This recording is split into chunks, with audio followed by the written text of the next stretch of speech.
A couple of weeks ago, I wrote this editorial for the International Forecaster, 5 mind-blowing technologies that the government will use for spying, highlighting some, I think, legitimately incredible technologies that unfortunately are immediately going to be turned to the dark side. One example of which is the visual microphone. For those who haven't checked this out, you simply have to. It really is an amazing technology.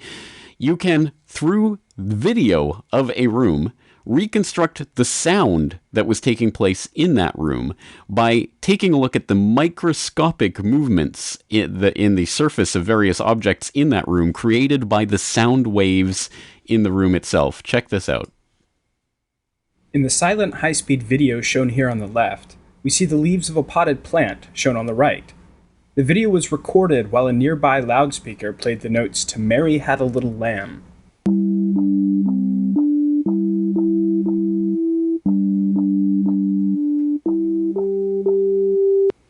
Even when we play the video in slow motion here, the vibrations caused by the music are so subtle that they move the plant's leaves by less than 1/100th of a pixel, making the plant appear still to the naked eye. But by combining and filtering all of the tiny motion happening across the image that you see, we are able to recover this sound.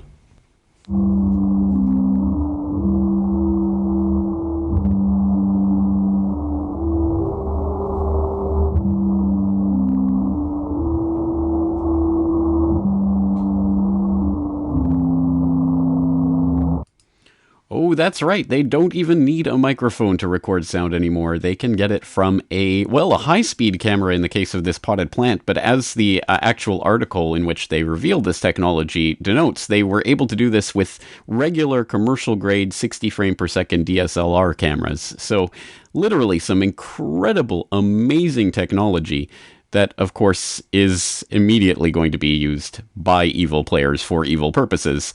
And I don't think we have to go very far to see how valuable that could be to all sorts of spying agencies of various sorts that want to keep tabs on people and don't have a way of getting a microphone into a room, but might have video surveillance footage or what have you. Again, the possibilities of that technology are, I think, manifest and quite immediately apparent. And as I say, there are 5 different examples: X-ray backscatter vans going around irradiating everyone and seeing through, and cell phone towers, fake cell phone towers in Cessna airplanes, and all of this incredible spy gadgetry.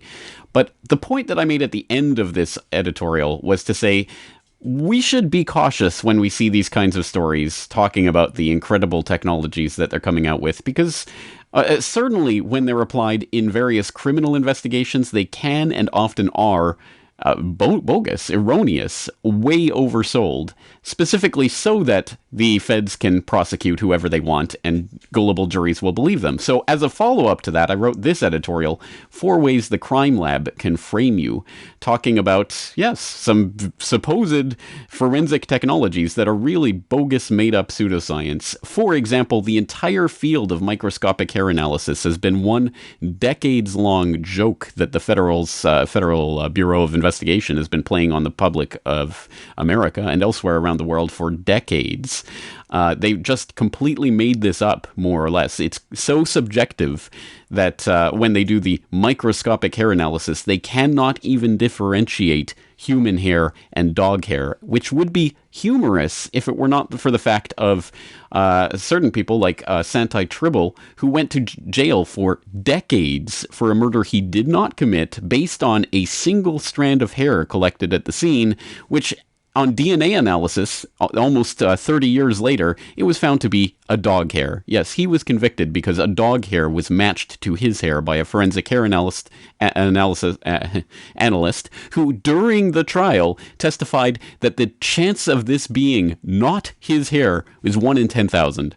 That is to say, it is so certain that this is the man we're looking for that you would be crazy not to convict him. So, of course, the jury convicted him. He went to jail for decades, and decades later it was found it was not even a human hair, but a dog hair that had helped convict him. So there are other examples of that in here.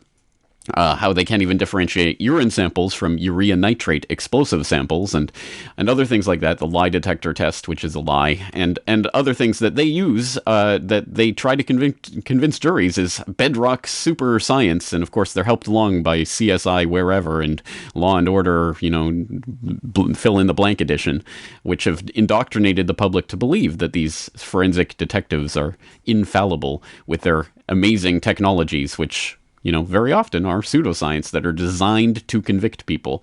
Well, I was delighted to see in the comments of this editorial, this comment from Ismado95, who pointed me in the direction of this article to Fox 31. He said, "This article caught my eyes. The FBI arrested a man who apparently has an alibi and a key witness, has claimed him to be innocent. But of course, the FBI's fancy computers know all." So if you click on over to this story, new arrest warrant issued for man who bank teller said police wrongly arrested for robbery. It is an incredible and harrowing tale.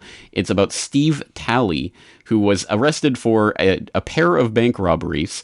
And after his attorney came up with a soundproof, lockproof alibi that he was at work that day, and there are time-stamped recordings of his phone calls that he was making at work, selling financial instruments for Transamerica. Once they produced that, they dropped charges and he was let go. But not, of course, until he had been thoroughly beaten to a pulp by the police who arrested him, the SWAT team that came to arrest him, and he lost his job, and he lost his family. His wife left him. He hasn't seen his kids in 17 months. He ended up living in a homeless shelter, and after all of that, the feds re-arrested him on the basis of facial recognition cameras. Talley was rearrested at this homeless shelter where he was living at the time. I had a family, I had a career, and I haven't seen my kids in like 17 months. Now he was back in jail, this time just for the second robbery. Prosecutors insisted FBI facial recognition technology showed it wasn't Talley in the first bank robbery, but it was him in the second one. It's just ridiculous. I knew it wasn't me. I mean, it has someone that's supposed to be 175 pounds. I'm 240. I'm almost 6'4". More importantly, Talley's defense attorney noticed something the facial recognition technology fails to point out. Stephen Talley has a mole on his right cheek, something you don't see on the suspect, even with FBI enhancements. Have you ever been so happy to have a mole on your face? Yeah, I've had this mole for a while. And in fact, if they can miss a mole on a guy's face, I don't know how anyone can rely on this facial recognition technology. Yes, good point. How can people rely on the technology? The answer, of course, is that they can't, because, again, they're going to use anything they can to convict whoever they want. And this is just one story, a tragic story of a person whose life has been ruined by, first being wrongly arrested and then being wrongly re-arrested on the basis of this faulty identification through this bogus technology. But I think this is really just the thin edge of the wedge. And once we start to get these facial recognition cameras and the mind reading cameras, they can detect by the minute changes in your face whether you're lying or not, or whether you're about to commit a violent act, which they are already trying to roll out ideas like they can start to tinker with this technology. Once they start getting that grid in place, then it is a question of convincing the public that the technology is real and that it works. And when the public believe it, well, then it's in the bag for them. So we have to absolutely resist all of these types of technologies that they're going to try to convince us, it's infallible. The computer has declared you guilty, therefore you are. No matter how absolutely tight your alibi is, no matter how many witnesses say it wasn't you, if the camera says it was you, we will rearrest you and continue to ruin your life. Anyway, just a very sad warning, but I thought it was very apropos, so thank you to Ismodo95 for pointing that out. And if you haven't checked out these editorials, I'll put the links in the show notes so you can check them out along with this story. Some chilling stuff, but I think we got to know about it. Once again, this is James Corbett at CorbettReport.com.